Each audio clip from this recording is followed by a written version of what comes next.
जम्मू कश्मीर के इतिहास में आज एक और तारीख दर्ज हो गई है। आज के दिन 500 डेज़ पूरे हो चुके हैं जब जम्मू एंड कश्मीर में हाई स्पीड इंटरनेट बंद रखा गया है। काफ़ी दिनों से जम्मू के लोगों की मांग है, कश्मीर के लोगों की मांग है कि इंटरनेट स्पीड को रिस्टोर किया जाए। बच्चों को प्रॉब्लम आ रही है, बिज़नेस में प्रॉब्लम आ रही हैं, कई सारी और सर्विसेज हैं जो कि डिजिटल डिवाइड क्रिएट करती है बाकी स्टेट्स में और जम्मू एंड कश्मीर में। इस पर हम डिटेल में चर्चा करेंगे। हमारे साथ नीरज कुंदन जी मौजूद हैं, NSUI नेशनल प्रेसिडेंट। अभी हाल ही में नेशन के अलग अलग हिस्सों में जाकर दौरे कर रहे थे। बिहार इलेक्शंस में काफ़ी इन्होंने एक्टिवली पार्टिसिपेट किया। मेरे लेफ़्ट साइड में अगर मैं आपको बताऊं तो भानु जी हैं, भानु प्रताप जी, आप इनको देखते रहते हैं। युवा नेता जम्मू एंड कश्मीर UT के इस समय कांग्रेस से प्रेसिडेंट भी हैं। इनसे बातचीत करेंगे डिटेल में दोनों से कि क्या इस समय हमारी जम्मू एंड कश्मीर की स्थिति है, पॉलिटिक्स किस तरफ जा रही है और युवा क्या सोच रहा है, किस तरह से हमारी डेवलपमेंट हो रही है।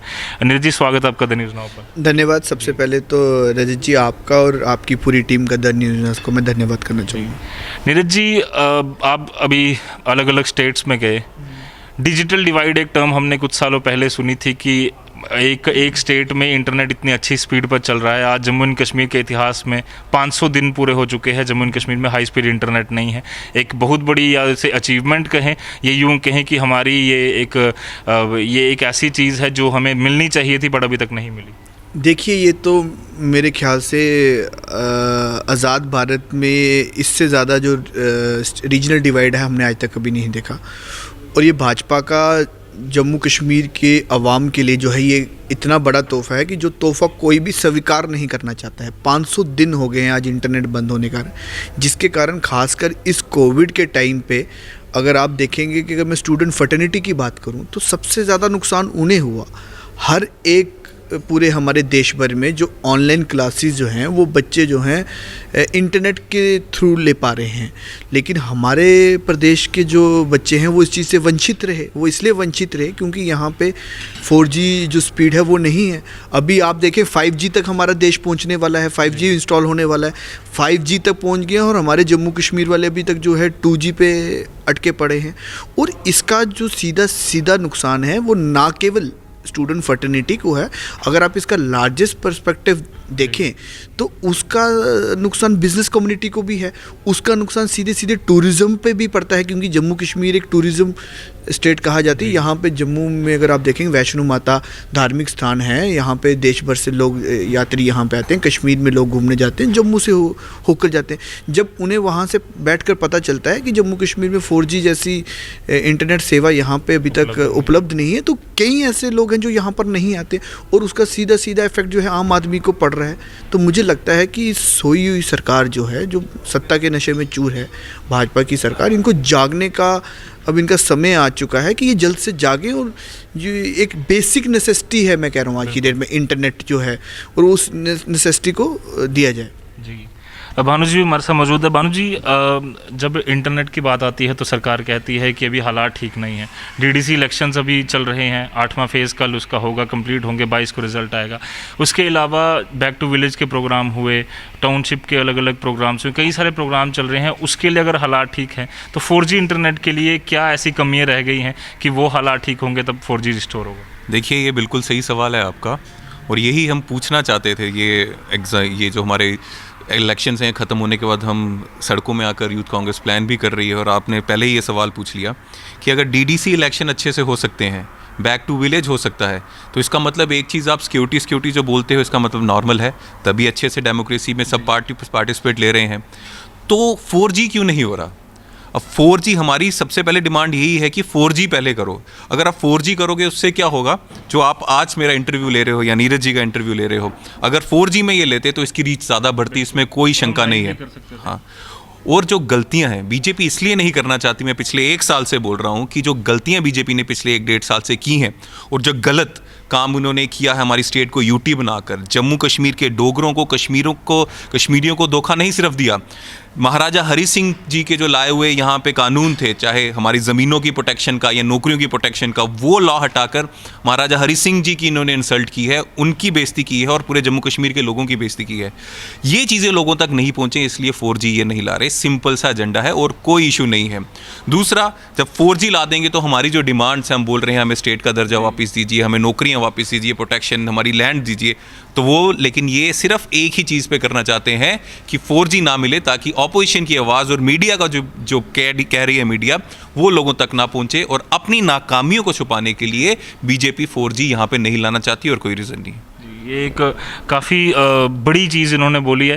नीरज जी, अभी हमने हाल ही में बिहार इलेक्शंस देखे, आप भी कई सारी फार्मर्स का प्रोटेस्ट भी हमने देखा, कई सारे प्रोटेस्ट लगातार देश भर में चल रहे हैं। सरकार से लोग पूछना चाहते हैं, उनसे सवाल पूछना चाहते हैं। जब सवाल पूछने जाओ तो वो एलिगेशंस उनके ऊपर लग जाते हैं कि आप किसी और पार्टी से ताल्लुक़ रखते हैं। अगर पंजाब में कांग्रेस सरकार है इसीलिए फार्मर जो है वहाँ के प्रोटेस्ट कर रहे हैं। ये एक एजेंडा जो पॉलिटिक्स एक तरह की चल रही है, या फिर यूँ कहूँ कि सिलेक्टिव जो अप्रोच इन्होंने सरकार ने अपनाई हुई है, कितनी सही है हमारे देश की डेमोक्रेसी के लिए और देश में पॉलिटिकल सिस्टम को सही तरीके से चलाने के लिए? देखिए, डेमोक्रेसी के लिए बहुत ही घातक चीज़ है जो आज वर्तमान में हो रही है। वर्तमान में इस तरीके से हो रहा है, सबसे पहले तो भाजपा पूरी की पूरी ये कोशिश करती है कि इस जमहूरियत में कोई आवाज़ ही ना उठा पाए, और गलती से अगर कोई आवाज़ उठाता है, साहस से आवाज़ उठाता है, तो सबसे पहला हथियार है इनके पास कि ये किसी को भी एंटी नेशनलिस्ट जो है वो पेंट कर देते हैं कि भाई जो भी भाजपा के खिलाफ बोलेगा वो एंटी नेशनलिस्ट है। जब तक पीडीपी इनके साथ थी तब तक वो बाप बेटी की एक ऐसी सरकार थी जिसने इस रियासत को लूटा, लेकिन यूं ही इन्होंने सरकार बना दी तो उसी बाप बेटी की सरकार के साथ ये अच्छे तरीके से रहे, वो नेशनलिस्ट रहे। वैसे ही आज जो किसानों का आंदोलन जो है, मैं कह रहा हूँ कि पूरे देश भर में चल रहा है। पंजाब के, ना केवल उसमें पंजाब के किसान हैं, मैं कहूँगा हरियाणा के, अब मध्य प्रदेश और गुजरात के भी इवन किसान, हमने राजस्थान के किसान आना वहाँ पे शुरू हो चुके हैं। और मैं आपको बताना चाहूँगा कि बड़ी शर्मनाक की बात है कि आपने इनके केंद्रीय मंत्रियों द्वारा किस तरीके से देखा कि इन्होंने उसको भी एंटी नेशनलिस्ट कहा। इनको शर्म आनी चाहिए। मैं इनको बताना चाहूँगा कि खासकर हमारी पंजाब, हरियाणा और राजस्थान एक ऐसी बेल्ट है जहाँ से एक एक घर छोड़ के एक एक व्यक्ति जो है वो बॉर्डरों पे है। जिनको ये एंटी नेशनलिस्ट बोल रहे हैं, उनके बेटे जो हैं वो बॉर्डरों पे हमारी भारत माता की जो सीमा है उसकी सुरक्षा कर रहे हैं, और आज ये उनको 2 मिनट में जो है एंटी नेशनलिस्ट पेंट कर देते हैं। आप 2 मिनट के लिए उनकी दर्द को समझिए। इतनी ठंड में आज मैं और आप अंदर बैठे हैं रजत जी, इस एसी वाले रूम में बैठे हैं, तब भी हमने कितने कपड़े डाल के हम लोग यहाँ बैठे हैं। आप उनकी दर्द को समझिए जो खुली आसमान में -डिग्री टेम्परेचर में दिल्ली में वहाँ पे हैं। और वहाँ पे मैं आपको बताना चाहता हूँ कि अभी तक आपकी जानकारी के लिए 15 से ज़्यादा किसान जो हैं वो शहीद हो चुके हैं वहाँ पे, जिनकी किसी के हार्ट अटैक, किसी की ठंड ज़्यादा लगने से वहाँ पे मृत्यु हो चुकी है। लेकिन बड़ी शर्मनाक सी बात है, हमारे जो माननीय प्रधानमंत्री जी हैं या हमारे रक्षा मंत्री जो हैं वो अपनी मन की बात तो करते हैं, लेकिन वहाँ पे जाके जो किसानों की मन की बात है वो नहीं कर रहे। और ऐसा बिल बनाया है घर में बैठ के, बोलते हैं कि हमने, ऐसे लोगों ने, मैं बताना चाहूँगा कि वो किसानों का बिल जो है फ्रेम किया है जिन्होंने आज तक कभी धनिया तक नहीं लगाया होगा कहीं खेतों में जाके, जिनके सामने अगर आप चावल को अलग कर दो और वीट को अलग कर दो तो उनको ये पहचानना मुश्किल हो जाएगा कि ये कैसे उगाया जाता है।